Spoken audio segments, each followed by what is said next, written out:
जनपद बरेली शरीफ मौलाना कमरूज जमा खान रजवी ने मुसलमानों से अपील करते हुए कहा कि कोरोना वायरस की वजह से पूरी दुनिया में आज तबाही मची हुई है। वह आपके सामने इस वबा से पूरी दुनिया में न जाने कितने लोग मर चुके हैं और न जाने कितने लोग जिंदगी और मौत की जंग लड़ रहे हैं। कई महीनों से तकरीबन पूरी दुनिया में लॉकडाउन लगा हुआ है। लोग अपने घरों में कैद हैं, जिसकी वजह से बेशुमार लोग 2 वक्त की रोटी को तरस रहे हैं। मस्जिदों में नमाज पढ़ने की भी इजाज़त नहीं है।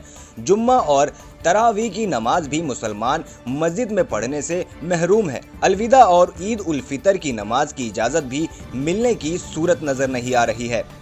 ऐसे हालात में नए नए कीमती लिबास पहनकर ईद की खुशियां नहीं मना सकते। असल ईद तो ये है कि रमज़ान के पूरे रोजे रखकर नए और अच्छे और साफ सुथरे कपड़े पहनकर शुक्राने के तौर पर 2 रकत ईद उल फितर की वाजिब नमाज अदा की जाए। अब जब ईद की नमाज अदा करने की सूरत मैसर नहीं तो फिर अच्छे अच्छे और लजीज खाने पीने के सामान और कीमती लिबास की खरीदारी क्यों की जाए। ऐसे में हमारी अपील है कि ईद सादगी से मनाएं, गरीबों और ज़रूरतमंदों की मदद करें। यही असल ईद है। माह रमज़ान का आखिरी अशरा चल रहा है। बड़े खुशनसीब मुसलमान हैं वो कि जिन्होंने माह रमज़ान के रोज़े रखे, क्योंकि रमज़ान के रोज़े रखने से सवाब तो मिलता ही है और रोज़े रखने के डॉक्टरी तिब्बी फ़ायदे भी बहुत हैं। जिस्म में निखार पैदा होता है, पेट साफ़ व शफ़ाफ़ हो जाता है, पेट की बीमारी ख़त्म हो जाती है और रोज़ा रखने से हमें खाने पीने की कदर मालूम होती है। जो लोग भूखे प्यासे रहते हैं, हमें एहसास होता है उनका, वो भूखे कैसे रहकर अपने टाइम को गुजारते हैं। तो रोज़ा रखकर हमें भूखों को खाना खिलाने का जज्बा पैदा होता है, जो अल्लाह ताला को बहुत पसंद है। और हज़रात, इस वक्त आप जानते हैं कि महामारी पूरी हिंदुस्तान के अंदर नहीं बल्कि सारी दुनिया में तबाही मचाई हुई है। कोरोना वायरस सारी दुनिया के अंदर एक कोहराम बर्पा करे हुए है। न जाने कितने लोग मर चुके हैं, कितने लोग इस कोरोना वायरस में ज़िंदगी और मौत की जंग लड़ रहे हैं, कितने लोग 2 वक्त की रोटी को तरस रहे हैं। दोस्तों, ईद उल फित्र बहुत करीब है। पहले तो हम हुकूमत हिंद से मांग कर रहे हैं, बरेली शरीफ से हुकूमत हिंद से ये मांग की गई है, मैमूर निडम पेश किए गए हैं कि हुकूमत हिंद जो है हमें ईद उल फित्र में ईद की नमाज पढ़ने की इजाज़त ईदगाह में दे।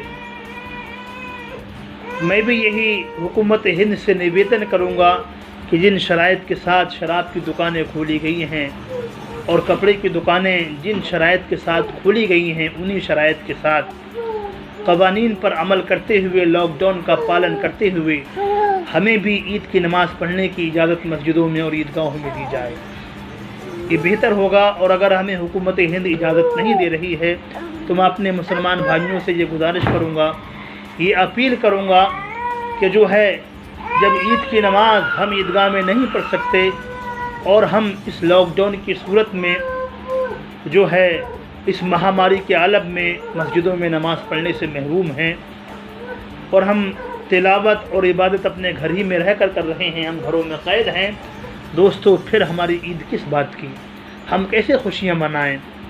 मैं तमाम उम्मत मुसलमान से ये इल्तिजा करूँगा, इल्तिमास करूँगा और बड़ी मोहब्बतों के साथ ये आपसे दरख्वास्त करूँगा कि तमाम लोग जो है इन बातों का ख्याल रखें कि ईद उल फित्र पर हम कीमती नए अच्छे लिबास ना पहने और लजीज़ उम्दा कीमती खाने पीने के सामान ना ख़रीदें।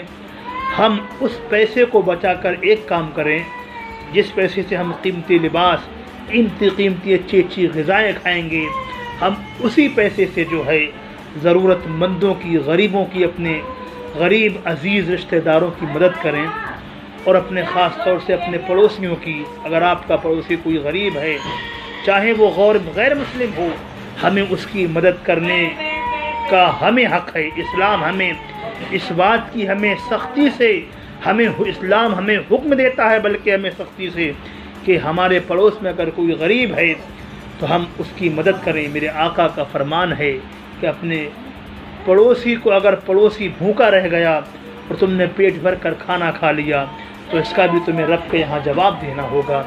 ہمیں اس کا پورا خیال رکھنا ہے۔